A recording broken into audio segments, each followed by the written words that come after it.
Dinheiro e diálogo na área, seja muito bem-vindo, seja muito bem-vinda para mais um papo aqui sobre dinheiro, né, que é o nosso tema central aqui do podcast, ter conversas inteligentes sobre dinheiro. E quando eu falo de ter conversas inteligentes, você vai entender muito bem agora, que é o seguinte: quando se fala de dinheiro, muito se fala sobre como ganhar mais dinheiro, como investir o dinheiro, mas pouco se fala, Tiago, já vou lhe apresentar aqui para as pessoas, sobre como você proteger. Porque o dinheiro ele é uma grande ferramenta de construção patrimonial, ele é necessário, inclusive, para uma construção patrimonial. Sendo que uma coisa é você construir, outra coisa é você manter.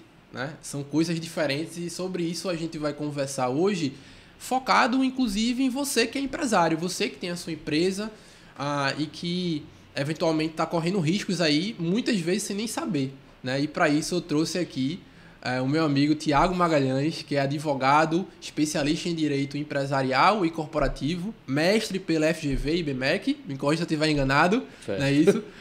Que vai trazer aqui clareza sobre vários pontos que eventualmente a gente deixa de lado, né, pela correria do dia a dia, e que você, melhor do que ninguém, vai nos trazer aqui, né, mais informação para que a gente possa poder conduzir o nosso negócio aqui no dia a dia da melhor maneira. Elucidar, né? Elucidar cada vez mais, é isso.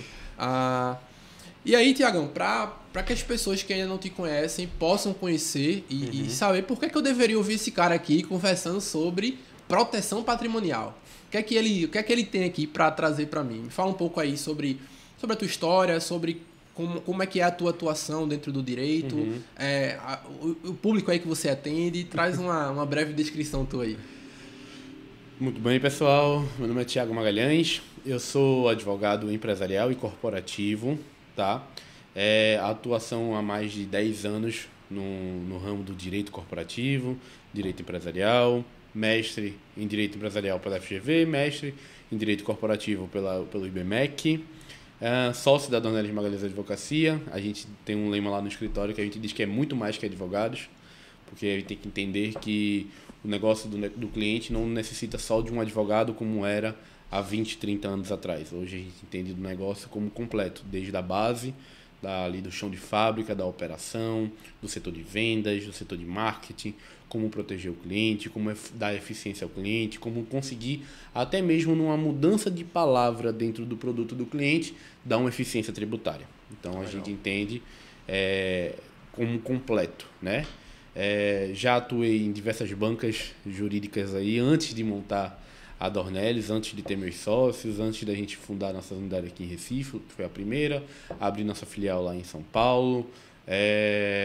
Trabalhei para grandes instituições bancárias, que eu não posso citar aqui os nomes, mas vocês imaginem aí as maiores 4 bancos do país, e aí eu deixo essa na mente aí de Boa. vocês essa questão. Boa.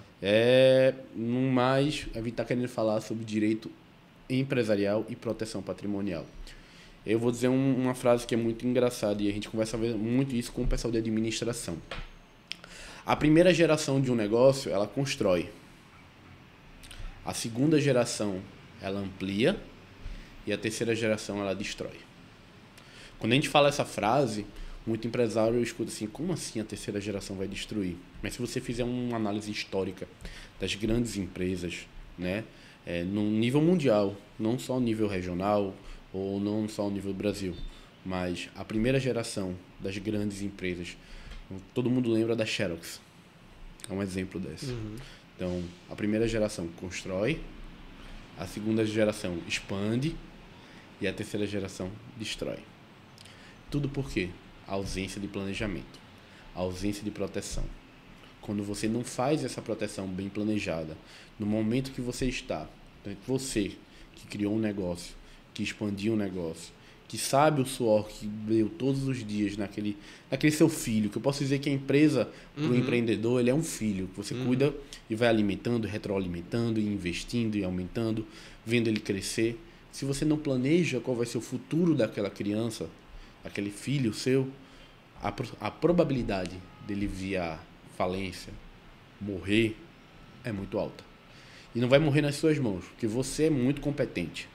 Mas vai morrer na mão do seu sucessor, ou do sucessor do seu sucessor. E isso historicamente está comprovado. Muito bom, muito bom.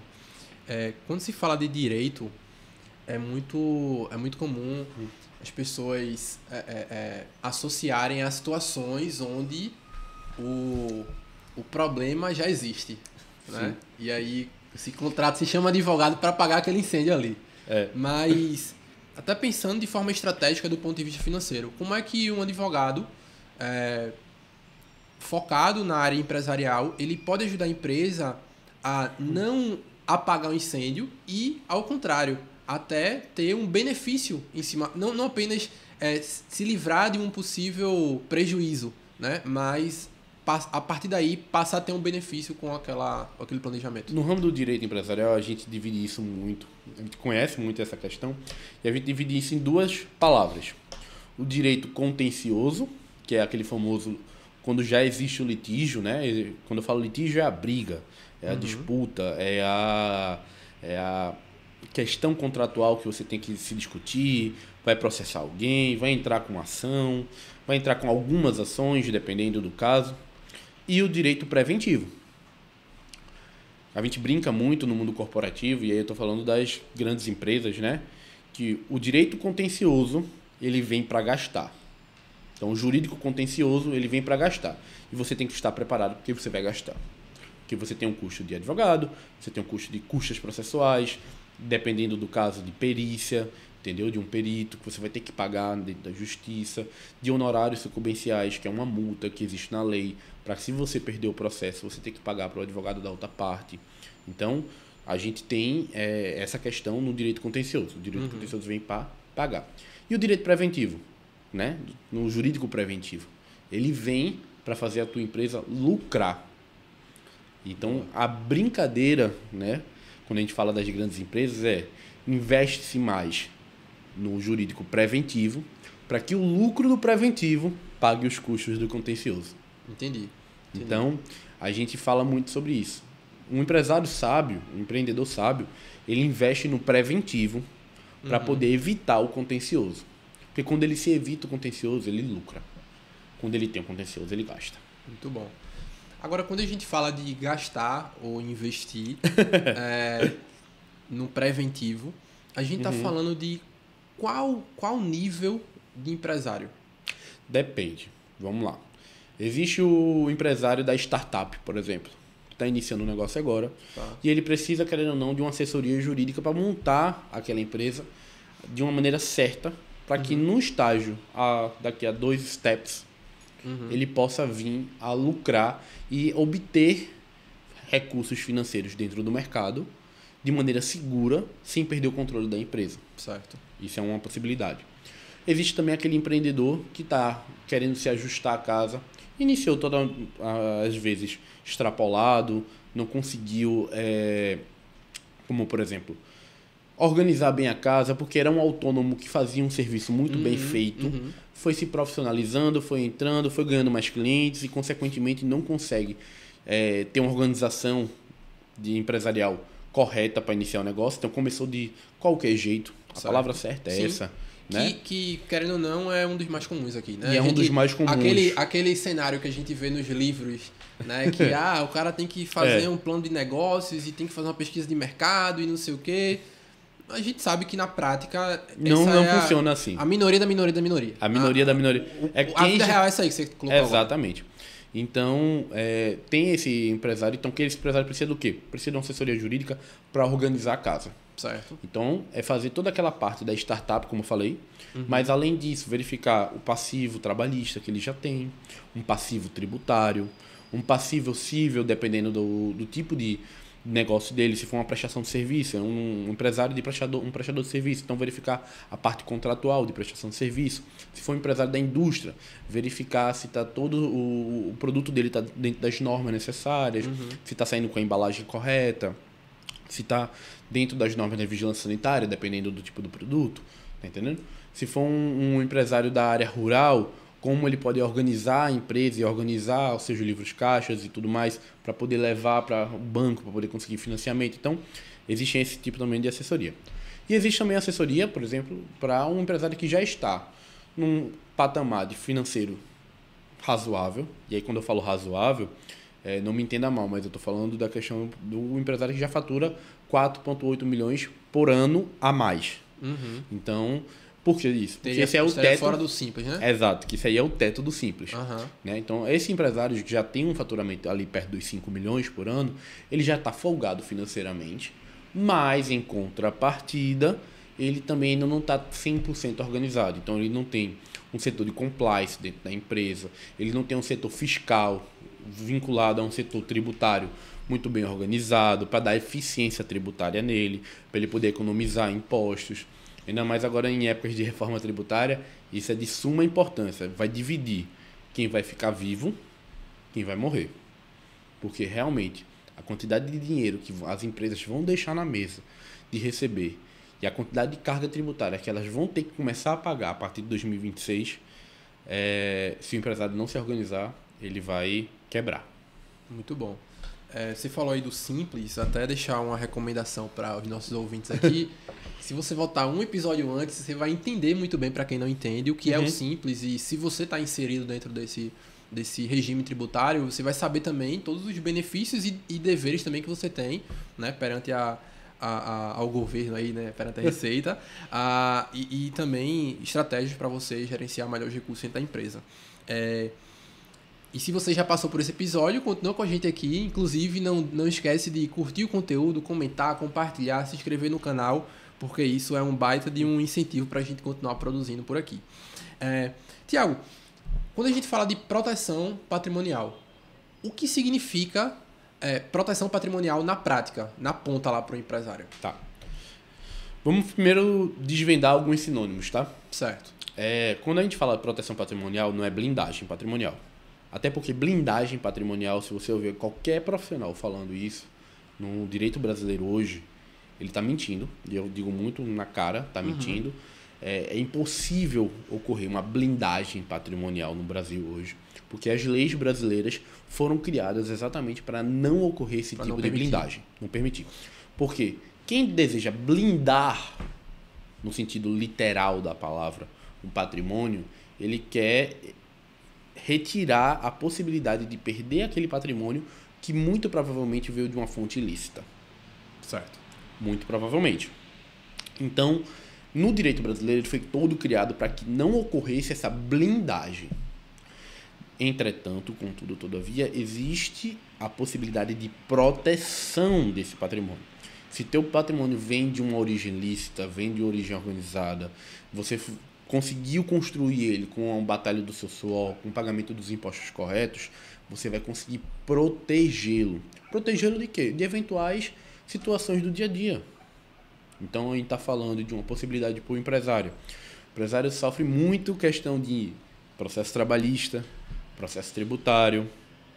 Se seu patrimônio de pessoa física, e aí isso é uma coisa que tem que se diferenciar, pessoa física e pessoa jurídica, ele foi adquirido de uma maneira lícita, dentro das normas do direito correto, dentro das leis, ele vai estar protegido, desde que ele tenha sido feitas as etapas necessárias para essa proteção. E aí isso eu não estou falando só de imóveis, por exemplo. Estou falando de imóveis, estou falando de automóveis, de motocicletas, de terrenos, de aeronaves, de embarcações. Protegido, nesse caso, você fala no sentido de que uma ação judicial na empresa não impactar na pessoa física, seria isso? Exatamente. Uma ação judicial na PJ, mesmo que chegue ao ponto de impactar o sócio, não chegará ao ponto de impactar o patrimônio do sócio. Porque aquele patrimônio construído na pessoa física, quando ele foi construído dentro das normas legais, pagando seus impostos, recolhendo seus impostos, pagando imposto de renda e tudo mais. Perfeito. Isso você está falando de proteção, não de blindagem, para deixar muito claro para as pessoas. Exato, isso a gente está falando de proteção, não de blindagem. Blindagem é uma coisa que no direito brasileiro ele não é permitido, certo. Não há essa possibilidade de blindagem. Existe a possibilidade de proteção. Eu digo muito o seguinte, eu tenho alguns clientes que são empresários e têm filhos pequenos, 8, 9 anos, né? E eu construí o patrimônio todo para deixar para meus filhos. Para que quando eles crescessem, cada um tenha a sua própria casa, cada um tenha um dinheiro suficiente para poder comprar um carro, pagar a faculdade e tudo mais. Mas aí eu faço uma seguinte pergunta. O seu filho hoje tem 9 anos, A única brincadeira dele é com... Eu tenho uma filha de 5 anos, eu posso dizer. Macho e urso, assistir desenho, jogar bola no prédio e jogar bolinha de gude ainda. Na minha época a gente jogava bolinha de gude. Mas quando ele crescer, você sabe quais são as pessoas que ele vai se relacionar? Não, mas aí o empresário já disse, não, mas eu acredito que ele vai ter uma boa índole. Não, a índole dele tudo bem, não estou discutindo isso.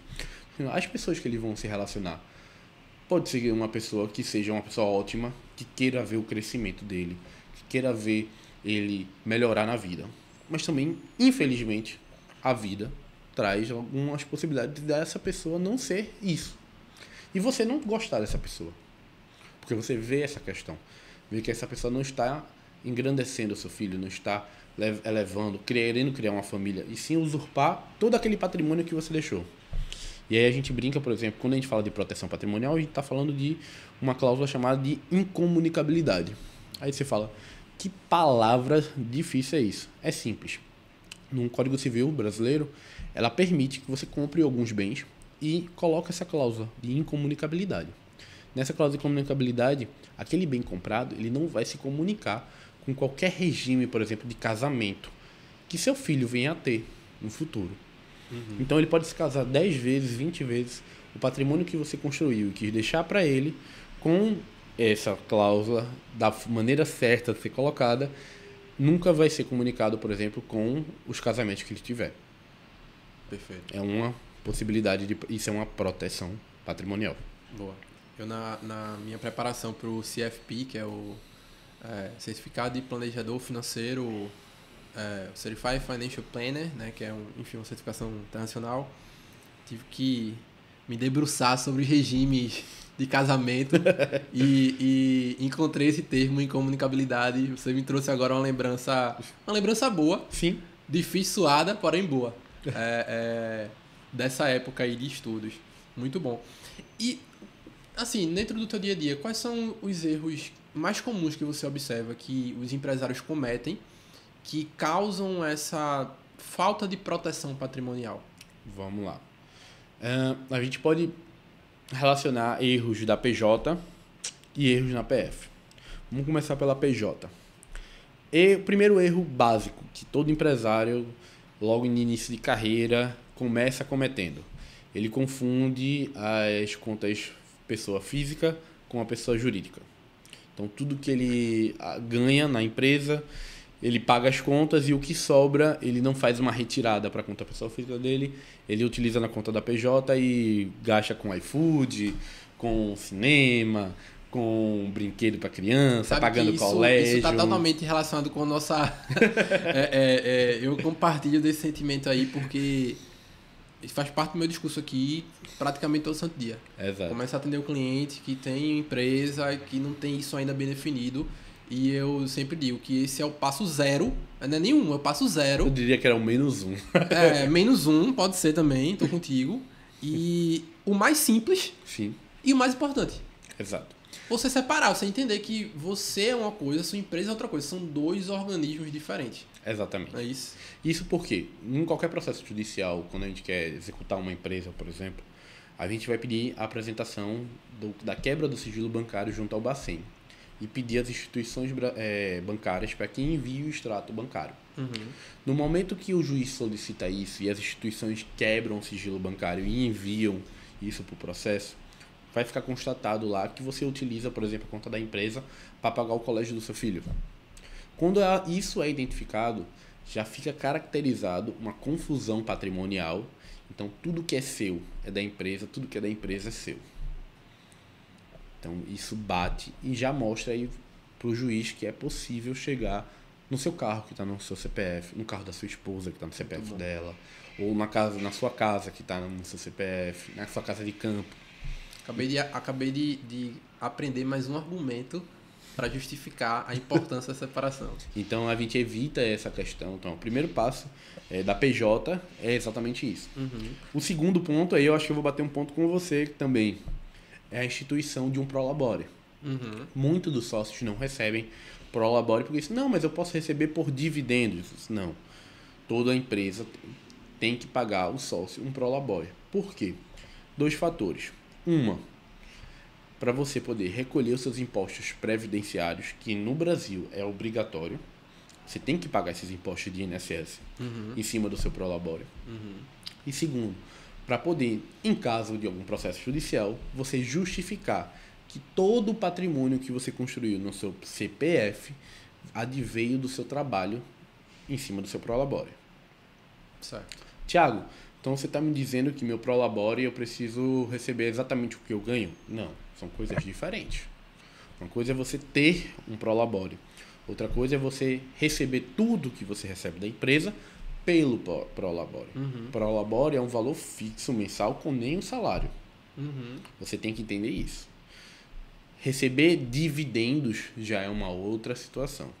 Até porque, para você receber dividendos, você tem que estar dentro da regra do seu próprio contrato social. E pela regra da maioria, 99,8% dos contratos sociais no Brasil, que são utilizados através do modelo da junta comercial dos estados, você só pode receber dividendos no dia 31 de dezembro no final do ano. Porque o exercício fiscal da sua empresa fecha no dia 31. Então, normalmente é dado até o dia 31. Depois disso, vira o ano, você pode fazer uma retirada de dividendos. Você faz uma ata de assembleia. Nessa ata de assembleia, você diz, a empresa lucrou, dá um exemplo, né? Dentro desse ano, fez um lucro de 300 mil reais. O sócio vai retirar 250 mil reais a título de dividendos. Certo. E aí você faz essa retirada. E aí essa retirada, ela é totalmente livre de impostos. Até agora, ainda está livre 100% de impostos. Então você consegue livrar essa bolada, mas no final do ano. Tiago, eu posso tirar os dividendos antes? Pode, mas tudo vai depender da regra do seu contrato. E aí, como eu falei, 99,8% dos contratos no Brasil, eles são feitos assim. O empresário começa a trabalhar, aí começa a ganhar dinheiro no CPF, aí a conta trava, porque ele não declarou o imposto de renda da pessoa física. Aí ele liga para o contador. E na hora que ele liga para o contador, diz, meu contador não declarei imposto de renda. O contador vai lá e faz imposto de renda. O contador identifica que ele está trabalhando e não tem um CNPJ. Aí diz, olha, tu não tem um CNPJ, tu tem que abrir um CNPJ. Aí o que é que o empreendedor faz? Abre um CNPJ. Contador, nesse momento, é a melhor opção mesmo. Não discuto quanto a isso. Ele utiliza o modelo da junta comercial, abre um CNPJ e entrega para o empreendedor. E aí o empreendedor começa a faturar ali e começa a fazer essa confusão que a gente falou no início. Sim.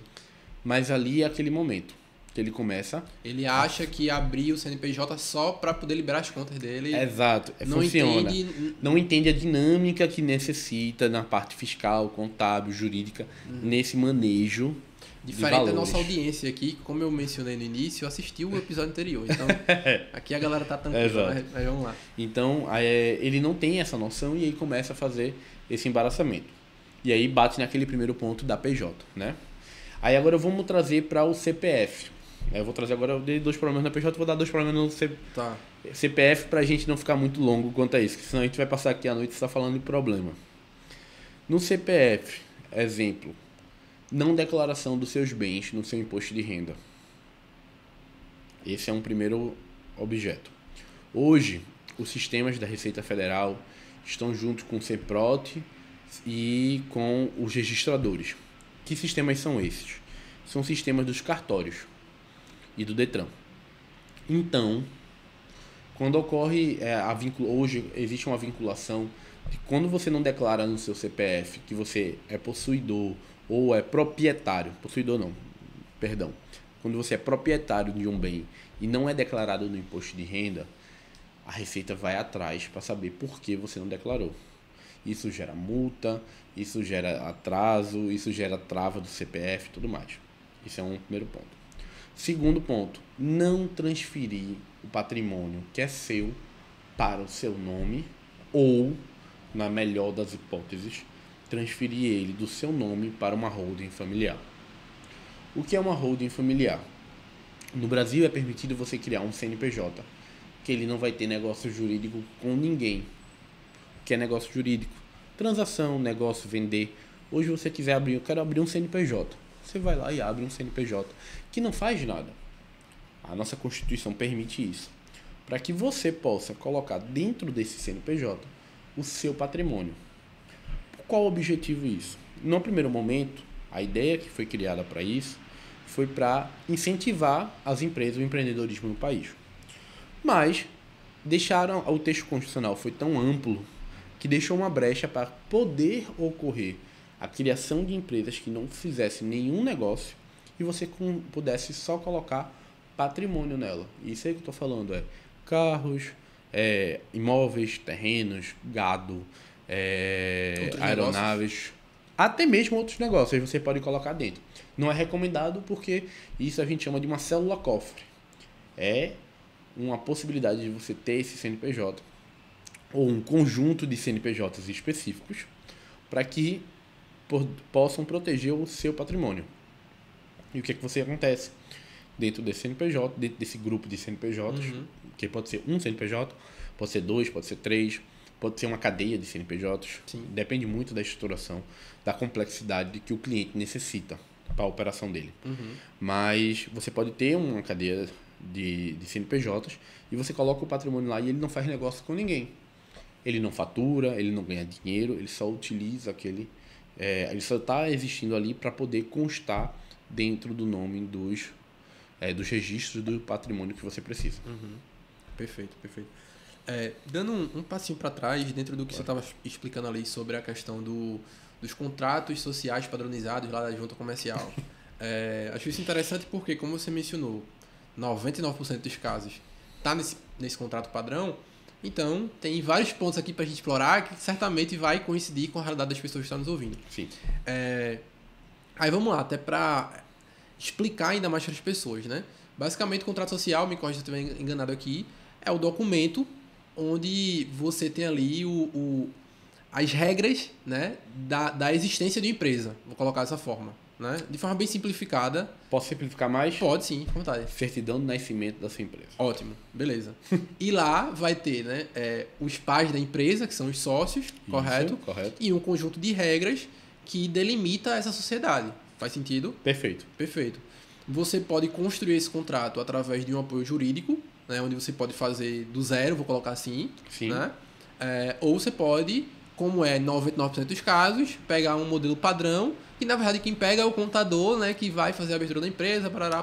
Na verdade, a própria junta ela já disponibiliza o modelo padrão. Exato, para poder você utilizar. Aí, beleza.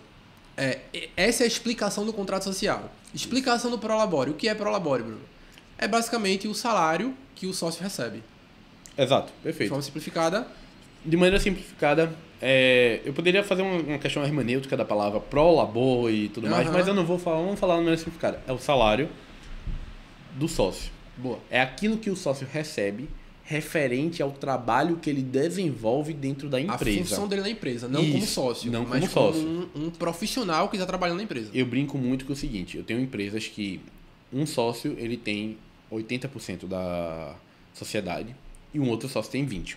Certo. Mas os dois estão diariamente dentro da empresa, de segunda a sexta, batendo ponto de 8 da manhã às 6 da tarde. De segunda a sexta. O Prolabore dos dois é o mesmo. Os dois ganham, vou dizer o valor, mas vamos dar um chute aqui, 5 mil. Tá? Não é esse o valor, mas quanto é que eles ganham 5 mil. O Prolabore é isso. Quando chega no final do trimestre, nesse caso deles, que são no lucro presumido, na hora da divisão dos lucros, e aí quando a gente fala de divisão dos lucros, a empresa lucrou 100 mil. Quem tem 80%? 80% fica com 80 mil e quem tem 20 fica com 20 mil. Perfeito. Isso é a diferença dos dividendos para o Prolabore. Perfeito, excelente. Se você não conseguir entender, é basicamente você está pagando o salário de uma pessoa. Se uma pessoa quisesse ficar no seu lugar, vou botar um funcionário. Eu não quero trabalhar nessa função de diretor. Eu quero ficar em casa, assistindo TV e ficar só recebendo meus dividendos no final do trimestre. Tudo bem. Quanto eu pagaria para uma pessoa estar no meu lugar trabalhando na empresa? Excelente ponto. X mil, pronto. O seu sócio e você vão receber isso aqui a título de Prolabore, que é o salário. Isso. Em cima do Prolabore, em cima dos impostos de INSS, FGTS e tudo mais. Perfeito. isso que você trouxe é muito bom porque dentro daquilo que a gente estava mencionando antes. As pessoas têm dificuldade de separar o que é pessoa física e o que é pessoa jurídica. O que acontece? O cara começa a sugar da empresa, vou usar esse termo aqui, Perfeito. todas as suas despesas, o dinheiro que quer para fazer algum tipo de investimento, enfim, vai utilizando o recurso da empresa, certo? De tal maneira que, mesmo que ele não tenha formalmente definido um prolabore, ele tem uma retirada padrão da empresa. Uhum. Todo mês ele tira X. Esse X aí, cada um tem o seu. Sendo que o que acontece? Um caso que é muito comum. O cara vai tirando, ele se torna um peso para a própria empresa. Porque ele se torna um empresário muito... Um empresário não, ele se torna um funcionário Muito da sua gastoso. própria empresa, muito caro. Muito caro. E aí a reflexão que eu gosto de provocar, quando eu tenho a oportunidade de conversar com empresários que estão nessa situação, é... Bicho, se tu fosse contratar alguém para receber o que tu recebe, seria justo? Tu ia topar pagar?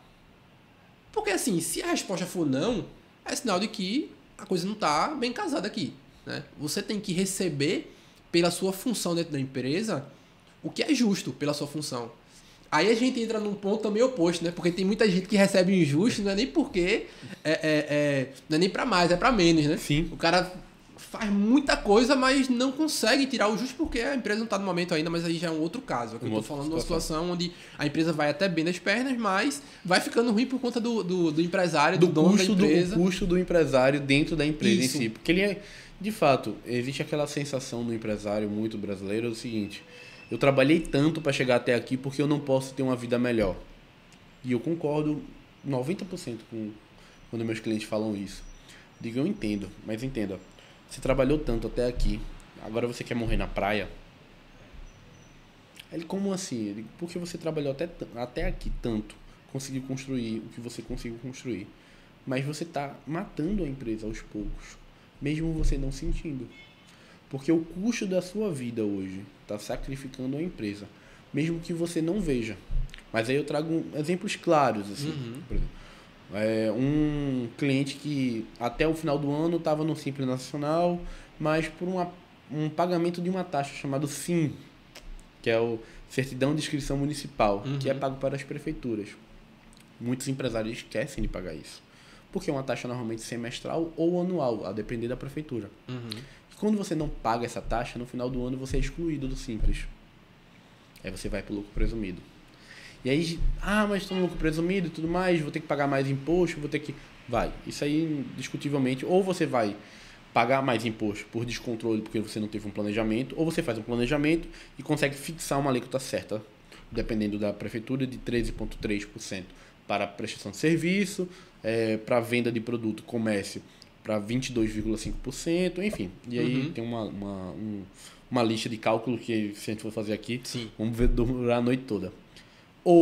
E você, no final do trimestre, né, que a gente chama, você não paga o imposto de renda e nem a CSLL. Por quê? Porque são impostos trimestrais, você não está acostumado, você não fez o caixa necessário durante os 3 meses para poder pagar no 4º mês os impostos, e quando vem uma lapada. Aí você fala, eita, não dá para pagar agora, vamos embora. Isso trava a sua empresa no primeiro momento? Não. Mas quando você faz isso no 2º trimestre, mesma coisa. Daqui a pouco passa um ano. Chegou um ano, você está com a dívida de imposto de renda e CSLL ali, beirando as casas de 60, 70 mil reais, com multas, juros e correções monetárias, e pensa, o que é que eu vou fazer agora? Como é que eu volto para o Simples? Aí vem aquele parcelamentozinho da Receita, bota aí 60 mil, 12 mil reais de entrada, e aí você está desesperado para tentar voltar para o Simples porque está pagando muito imposto. Você não está pagando muito imposto. Você recebeu por aquilo. Isso. E ao invés de você fazer o caixa para poder fazer o pagamento dos impostos nas datas que deveria ser feito, você não fez. Isso. Por quê? Porque você ficou gastando num caminho. É interessante porque o senso comum é de que mais dinheiro vai resolver os problemas. Sendo que mais dinheiro traz outros problemas. E aí, às vezes, o problema não é nem a falta do dinheiro. Às vezes o problema é a falta de organização. Sim. Né? A falta de organização faz você perceber uma falta de dinheiro que nem sempre existe. Às vezes você tem o dinheiro, você só utilizando da maneira errada e agora acabou. Mas ele existia. Existia, sempre existiu. Né? Sempre existiu. É engraçado. Até porque não tem como o imposto ser maior do que o que você recebeu. Sim. Né? Já Não que tem ele é como. uma proporção daquilo, Não né? tem como, não tem como. Então... não tem como. A gente brinca dizendo o seguinte, no lucro presumido eu vou pagar 32%. Não, calma, não é 32%. Você vai pagar numa base de presunção de 32%. Para imposto de renda, 15%. Em números redondos, se a gente for calcular, o imposto de renda fica em torno, em cima de todo o seu faturamento, de 4,8%. Eu vou pagar 12% de CSLL. Não é 12%. Numa presunção de 12%, você paga 9%. Entendeu mais ou menos? Acho que ficou claro ou fica confuso? Veja, você entende, mas... Eu entendi, mas eu entendo também as pessoas que não entenderam porque a gente vai pra base, né? Exato. Cálculo com porcentagem.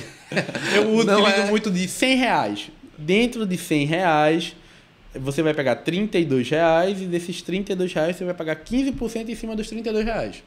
A mesma coisa no CSLL. Você vai pagar 9% em cima de R$12, não de 32. Perfeito. E assim a gente vai... Aí, só retomando o raciocínio aqui, a gente vinha construindo aqui para poder falar daqueles 99% que tem um contrato social lá junto e tal. Sim. O ponto que eu queria chegar é, o cara tem um contrato social, as pessoas já entenderam o que é isso, o cara retira o Prolabore. O pessoal já ficou claro isso também, o que é Prolabore. Claro, na maioria das vezes, um salário mínimo, né? E aí usa essa estratégia de retirar, né, de lucros, dividendos. O ponto que eu queria chegar é, se para 99% dos casos essa retirada deveria existir só ao término do ano fiscal, como corrigir esse problema? Vamos lá. Primeiro ponto para você poder corrigir esse problema é mudar seu contrato social. Certo. Então você tem que fazer uma alteração contratual. E aí, na alteração contratual, não é a alteração também padrão que a junta oferece. Você quer alterar o quê? Aumentar o capital, diminuir o capital, mudar o administrador? Não é isso. É fazer uma alteração concisa. Qual é a tua operação, o que é que tu precisa, quais as tuas necessidades. E trazer isso para o papel. Boa. Tá? Não é... Cada contrato social, como eu disse, é uma certidão de nascimento do CNPJ. O contrato social é uma certidão de nascimento da empresa. Não existem duas certidões de nascimento idênticas. Perfeito. Então, por exemplo, eu tenho duas empresas. Eu tenho um escritório de advocacia e tenho uma empresa de gestão. O contrato social da minha empresa de gestão é uma coisa, o contrato social do meu escritório de advocacia é outra. Existe essa diferenciação. E há necessidade por quê? Porque são dois negócios totalmente distintos. O negócio do Bruno não é igual ao negócio do Thiago. Então, se você utilizar o modelo padrão, o Xerox para todo mundo vai ter as mesmas regras. Mas existem particularidades em cada negócio que precisa ser observado a fundo. Então, o primeiro momento é mudar o contrato social. Normalmente, quando a gente faz lá no escritório essa mudança, a gente revoga, anula todo o contrato anterior e reescreve ele, botando dentro das necessidades do cliente. Por exemplo, um cliente que precisa botar um sócio para dentro que nunca participou formalmente, mas tem medo que esse sócio venha a ocasionar algum prejuízo para a empresa, né, de cunho financeiro, enfim. Então a gente coloca um período de cliff, que a gente chama, né, de penhasco, vamos botar assim, traduzindo o cliff para de penhasco, que é um período enquanto o sócio entra na empresa, ele vai entrar formalmente, mas ele vai ter um período de adaptação. E se dentro desse período de adaptação ele não for bem recebido pela empresa, nem para ele nem para a empresa, é rescindido, ele sai da sociedade e não leva nada da empresa. Perfeito. Então é uma questão de proteção, né? Da mesma forma, a gente coloca uma questão de inalienabilidade. Aquele sócio que está entrando agora, durante um período de 3, 4, 5 anos, ele não vai poder alienar as cotas dele. E que eu falo alienar? Pegar as cotas como bem de valor, chegar no banco e dizer, me dá um empréstimo. Usar como garantia. Usar como garantia, tudo. Ele não vai poder fazer isso. Então, existem várias particularidades que a gente, num contrato social, a gente faz. E uma delas, que aí vou bater no ponto que você estava falando, dividendos. Né? Quando a gente consegue alterar esse contrato, a gente vai criar uma regra de dividendos para a empresa. Perfeito. Que pode ser mensal, bimestral, trimestral, quadrimestral, semestral e anual. Né? Tiago, pode ser abaixo de mensal? Não é recomendado. Não é recomendado. Mas, se o cliente sentir essa necessidade e o contador estiver disposto a mexer nos livros contábeis com essa frequência, semanalmente, pode ser feito. Não tem problema nenhum. Mas o recomendado é pelo menos, no mínimo, mensal. Então a gente faz uma regra mensal, é fechado o balancete, e aí o balancete é fechado normalmente a regra é até o 5º dia subsequente do mês do exercício, fechando-se o balancete, verificando-se os lucros, faz a retirada dos dividendos no dia 20 do mês subsequente. Então tem esse lapsozinho de tempo necessário. Para quê? Para poder registrar, fazer os livros contábeis, para poder fazer as escriturações necessárias, demonstrar para o governo que você está tirando ali, e aquilo ali é de dividendos, não é de prolabore, porque senão o governo quer arrecadar imposto de renda. Então ele vai achar que aquela retirada ali é um prolabore que você está tirando mensalmente e não está declarando. E aí, se você fizer a coisa da maneira organizada, você consegue tirar todo mês sem problema nenhum. Perfeito. Tudo isso que você está falando é importante falar para as pessoas que você tem, primeiramente, um trabalho jurídico. Sim. Né? E todas essas declarações são enviadas, é um trabalho do contador. Exato. Né? Para as pessoas entenderem que é importante você ter profissionais especialistas nas suas respectivas áreas para ajudar. E isso sim é um investimento, não é um custo. Um não anula o outro. Sim. O advogado não anula o contador e o contador não anula o advogado. Perfeito. Eu brinco com o seguinte, um jogo de futebol. Vou botar assim para toda a população conseguir entender. Você não consegue ganhar um jogo de futebol só jogando com os zagueiros em meio campo. Do mesmo jeito, você também não consegue ganhar um jogo de futebol só jogando com atacantes em meio campo. Se você não tiver os atacantes, o meio campo, os zagueiros, você não consegue jogar um jogo de futebol e não consegue ganhar. Isso. Então, o advogado e o contador, eles sempre têm que andar lado a lado. Melhores amigos. A mesma importância que o advogado tem o contador. E a mesma importância que o contador tem um advogado dentro de uma empresa. Que se eles não andarem juntos, vai dar... A palavra que não pode falar aqui pelo horário. Vai dar errado. Muito bom. Tiago, queria tirar algumas dúvidas que eu tenho certeza que isso vai ser dúvidas de alguns amigos, empresários da área de serviço, do setor de serviços. Perfeito, tá? Vamos lá. Dentro da área de serviço é muito comum você contratar prestadores de serviços, né? Que são MEIs, né? E primeiro eu queria que você falasse um pouco sobre o risco disso, o benefício, né? Até que ponto você pode ir, até que ponto você não deveria ir. E eu tenho uma outra questão que eu vou deixar para perguntar mais na frente e vou esperar a tua resposta. Tá bom. Pra gente não ficar com uma resposta tão extensa. A contratação de CNPJs para poder prestar o serviço que você realiza, ela é permitida desde 2017.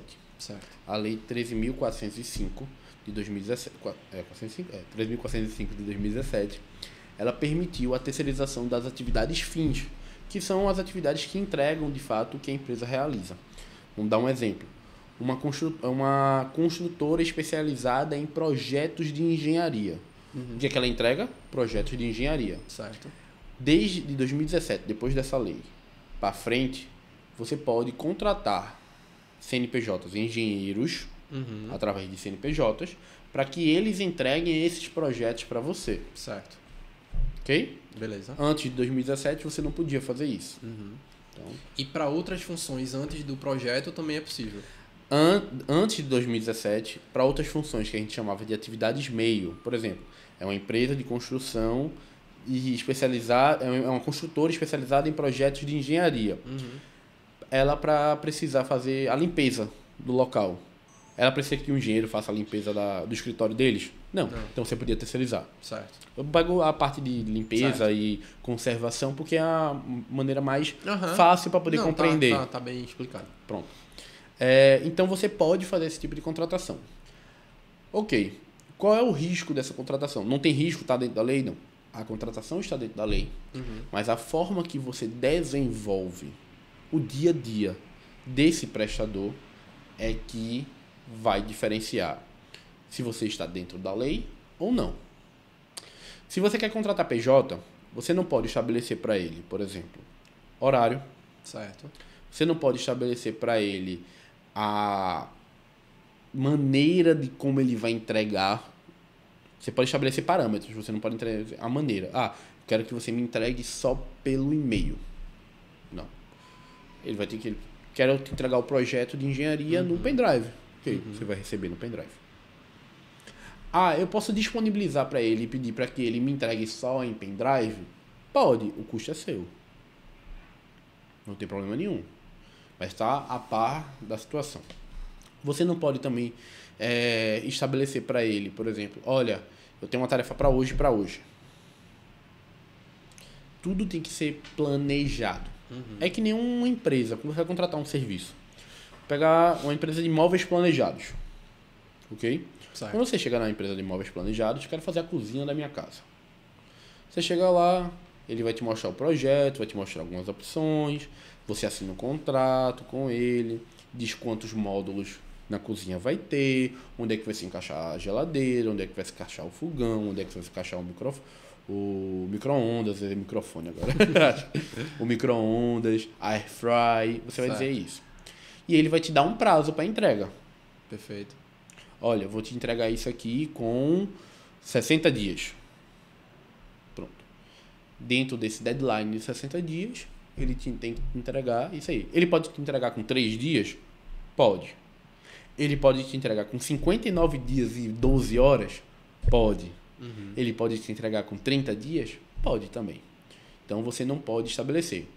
Claro, de comum acordo nessas contratações PJ, existe, por exemplo, no próximo mês eu vou contratar 20 projetos do engenheiro. Então eu vou pagar por 20 projetos. Então isso já está pré-determinado no contrato de prestação de serviço. Certo. Então o engenheiro vai lá e vai fazer os 20 projetos. Se ele fizer só 15, se no contrato prevê que ele vai receber pelos 20 projetos, ele vai receber pelos 20 projetos.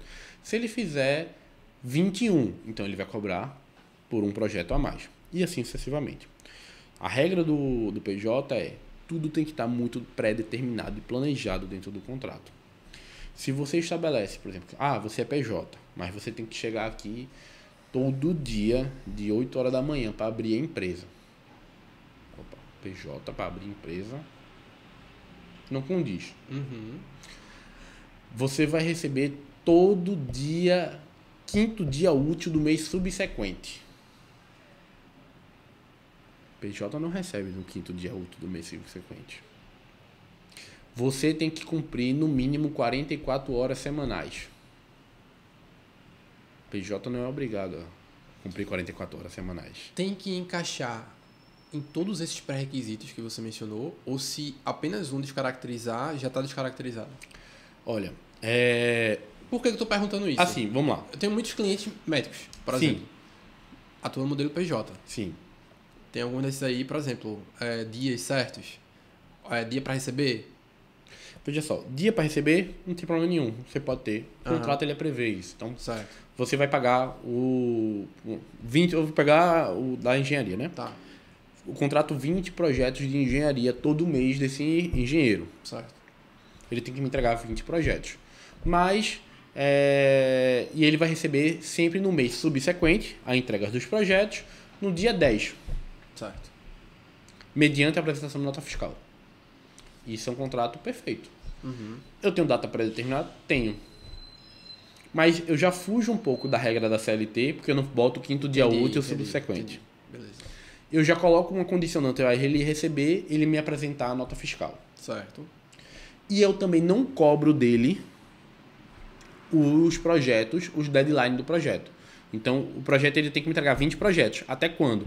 Até o dia 25 do mês que ele vai ter que entregar. Então, ele tem do dia 1 ao dia 25. Se ele quiser terceirizar, contratar outra pessoa, eu não posso fazer uma cobrança a ele no dia 2. Isso aqui é para hoje, não. Não. Isso tem que ser dia 25, tudo. Isso aqui tem que ser pré-determinado. Thiago, mas eu preciso de uma previsibilidade maior. Não tem problema. Você pode pegar 20 projetos. Ele tem que me entregar 5 projetos por semana. Então, olha, tu tem 5 projetos para me entregar por semana, ok? Toda sexta-feira você me entrega os 5 projetos. Até a sexta-feira você me entrega 5 projetos. Não importa se é até as 23h59, até a sexta-feira. Por exemplo, a gente tem um cliente que ele trabalha com vídeos, tá? Ele trabalha fazendo vídeos para a internet e monetiza isso no estrangeiro. Ele contrata, a equipe dele é toda PJ contratada. Como é que ele trabalha? Todo dia 25 do mês, ele envia a lista de produção para os produtores, videomakers, designers dele e bota deadline para cada projeto. Certo. Ele entrega isso e deixa a pessoa trabalhar. Se a pessoa quiser entregar tudo no dia subsequente que ele enviou a lista, não tem problema. Se a pessoa quiser entregar às 23h59 do dia da data da lista, também não tem problema. Então, o que precisa é esse planejamento prévio e o aceite das duas partes. Perfeito. Se tiver um planejamento prévio e o aceite de ambas as partes, não tem problema. Agora, se tiver uma ordem de um lado e o acatamento, somente o acatamento, sempre a recusa. Olha, Bruno, tu tá me pedindo 20 projetos, mas esse mês eu não vou conseguir entregar 20 porque eu tenho uma demanda de outros clientes, só consigo entregar 10. E tu olhar para mim e disser, não, tu tem que entregar 20. Aí a gente já está configurando um vínculo empregatício e todas as questões da CLT e os impostos encarregados e todo o problema que você não queria evitar na contratação PJ, você vai agora ter que pagar. Esse risco vai estar correndo esse risco. Perfeito. E um outro ponto, né, é o seguinte. Dentro do mercado financeiro, isso é muito comum, que é a cláusula de no compete. Sim. Né? O cara vai trabalhar no escritório e aí ele tem que assinar lá um contrato. Um NDA ou no compete. Isso. Até que ponto isso é permitido, né? E até que ponto isso é permitido em outras áreas. Porque, por exemplo, você falou aí da área do audiovisual. Identifico muito com a área, já, né, atuei e atuo, né, nessa área também. E uma dor de muitas produtoras de vídeo é essa. O cara contrata um editor, esse editor ele chega sem saber nada, ele se forma, porque ele precisa se formar dentro da produtora para poder desenvolver o trabalho, sendo que muitas vezes, depois que ele entende quais são os caminhos ali para poder fazer uma boa entrega, naturalmente, por uma ambição pessoal e profissional, ele vai e abre uma empresa que normalmente vai virar concorrente, porque além de entregar um serviço semelhante, como é um trabalho artístico, que o cara foi formado dentro de uma empresa, ele vai ter um trabalho muito similar. Muito então parecido. A linguagem acaba sendo muito parecida. Então, eu até comento assim com alguns amigos que são da área, que eu digo, bicho, eu enxergo que hoje as produtoras de vídeo, elas são fábricas de concorrência. Sim.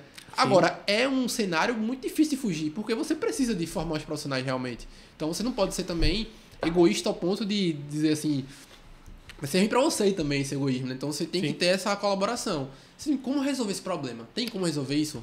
Tem. Vamos lá. O STJ já falou que existe um princípio no direito contratual que a gente chama pacta sunt servanda. O que está acordado, está decretado. Pacta sunt servanda. Né? A serviência do pacta. Combinado não sai caro. Combinado não sai caro. Então, ele diz que a cláusula no compete, ela não existe uma previsão legal no direito brasileiro. Mas existe uma previsão contratual.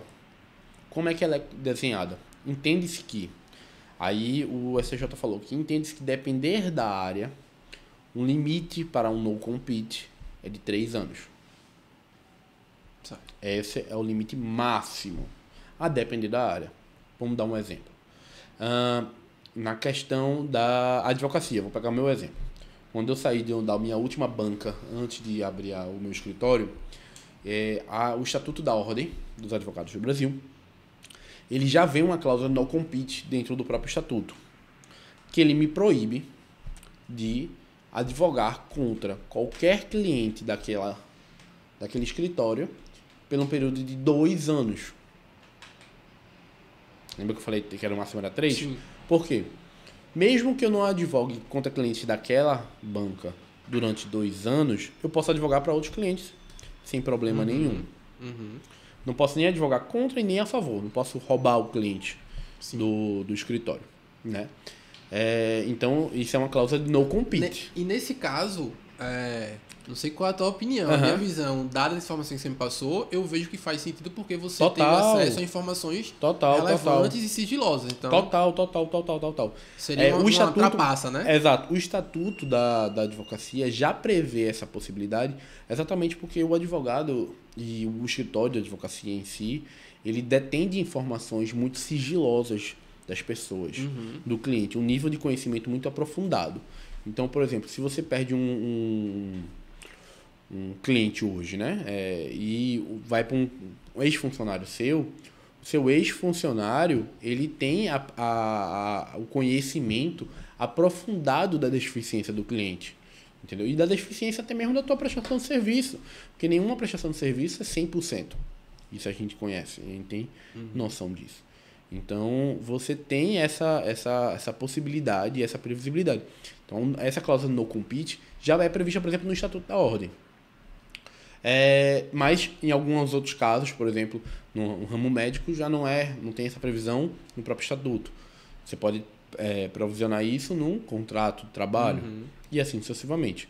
Então, assim, o STJ disse que o limite máximo é 3 anos, desde que não impeça que a pessoa retorne ao mercado de trabalho. Perfeito. Tá? Porque algumas questões, por exemplo, questão de programação, e aí eu trabalho muito com... Tem alguns clientes na área de tecnologia, né? Sim.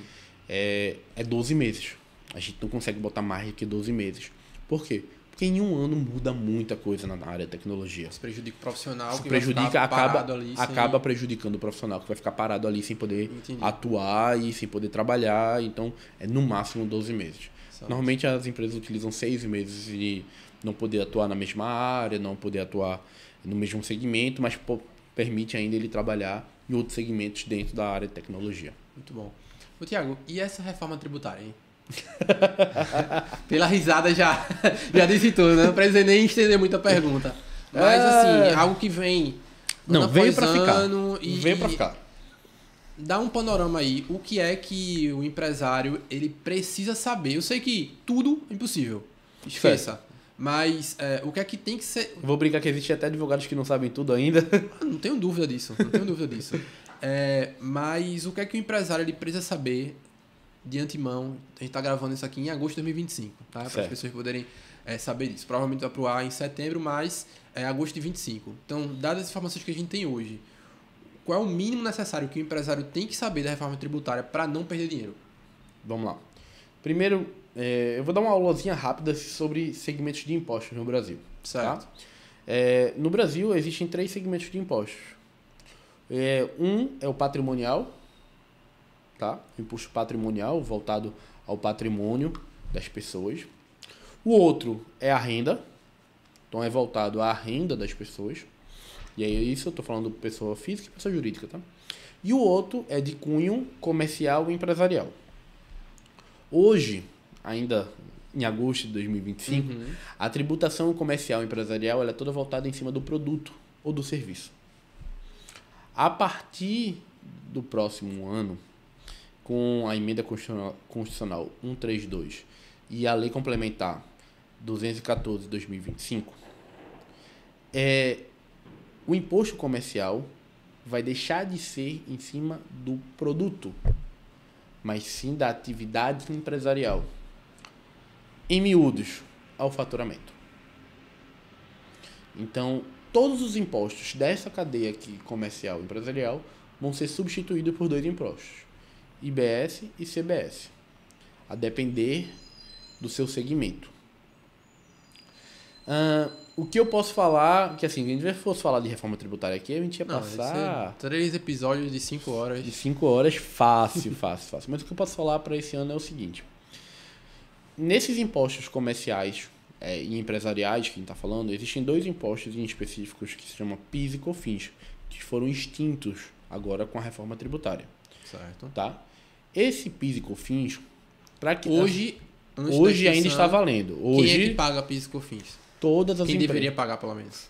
Todas as empresas que estão no lucro presumido, no lucro real e no Simples Nacional. Certo. Porque o Simples Nacional, acho que como ficou claro no episódio anterior, mas só dando um panorama rápido para quem ainda não assistiu, é que o Simples Nacional é um sistema que reúne todos os impostos numa guia só. Certo. Você está pagando todos os impostos que você deveria pagar, só que você paga num boleto único. Certo. Ao invés de pagar boletos separados, mensalmente, trimestralmente, enfim. Então, o Simples ele veio para isso. Então, o PIS e COFINS, todas as empresas pagam. Só que existe uma regra no PIS e COFINS de crédito e débito. Quando as empresas compram um produto, elas se creditam de PIS e COFINS. Quando elas vendem um produto ou um serviço, elas debitam o PIS e COFINS. Então, se eu compro um copo por R$100, vou dar um exemplo dos R$100 para a gente poder ficar claro. Perfeito. Se eu compro um copo de R$100, eu pago R$3,65 em PIS e pago 65 centavos de COFINS. Mais ou menos R$4,20 eu pago só de PIS e COFINS. Quando eu compro. Então eu me creditei de R$4,20 daquele imposto. Então eu tenho um saldo positivo. Certo. Quando eu vendo esse copo, vamos botar pelos mesmos R$100. Eu fico devendo ao governo os R$4,20, R$4,30 que eu me creditei. Se eu estou comprando por 100 e estou vendendo por 100, eu zero. É igual. Mas se eu compro por 100 e vendo por 200, eu estou com a dívida agora de R$4,20, fora os R$4,20 que eu já tinha acreditado. Então existe essa regra de compensação certo. dentro da hoje, dentro do sistema tributário. Até o final de 25. Até o final de 25. E o que acontece é o seguinte, muitas empresas se creditam bastante de PIS e COFINS e pagam na integralidade na hora do débito, ao invés de fazer a regra do abatimento. Por quê? N fatores. Planejamento tributário que não é feito, planejamento fiscal, desorganização na hora das compras e etc. E tal. Essas empresas só vão poder recuperar esses créditos de PIS e COFINS até 2027. O pedido tem que ser feito até 2027. Se até 2027 não for feito o pedido, todo esse dinheiro que elas têm para receber vai ficar na mesa e o governo vai embolsar. Ou seja, prestar atenção para não perder dinheiro, não deixar de ganhar. Não deixar de ganhar. A ideia é exatamente essa, é prestar atenção para não deixar de ganhar esse valor que você tem lá e tem direito a receber. A restituição de PIS e COFINS é muito rápida, ela é de maneira administrativa. Basta um processo administrativo que você consegue fazer a recuperação desse crédito. Mas as empresas vão começar a acreditar até dezembro desse ano. Depois de dezembro desse ano, elas param de creditar e só podem pedir a restituição até 2027. Se não pedirem até 2027, chorou, perdeu o dinheiro ficou para o governo. Perfeito. E não adianta chorar mais. Então, se você está ouvindo esse podcast aqui até 2027, talvez você tenha essa possibilidade aí de solicitar. Lembrando que 2027 a gente vai pedir os últimos 5 anos. Então, se até dezembro de 2025 você não pedir, você não vai poder pedir os últimos 5 anos contando de 2020. Sim. Então, em 2027... Vai ser de 22 para 27, né? E no caso do 22 a 25, porque a partir de 26 não vai ter mais. Então, a partir de janeiro do próximo ano, você já começa a perder dinheiro, porque você já começa a entrar no prazo... na mesa aquilo que na mesa atrás. Isso, exato. Muito bom. Tiagão, cheguei até aqui no papo. Me interessei por essa questão do PIS e COFINS, ou então alguma outra coisa que o Tiago falou chamou minha atenção e eu queria me conectar mais com o Tiago. Queria tirar alguma dúvida, eu queria marcar uma reunião, entender como é que ele pode me ajudar, como é que as pessoas podem te encontrar nas redes sociais, deixa aí os teus contatos e também uma palavra final aí para o empresário que ainda não despertou para essa necessidade, essa importância de ter alguém para tocar o jurídico da sua empresa. Pronto.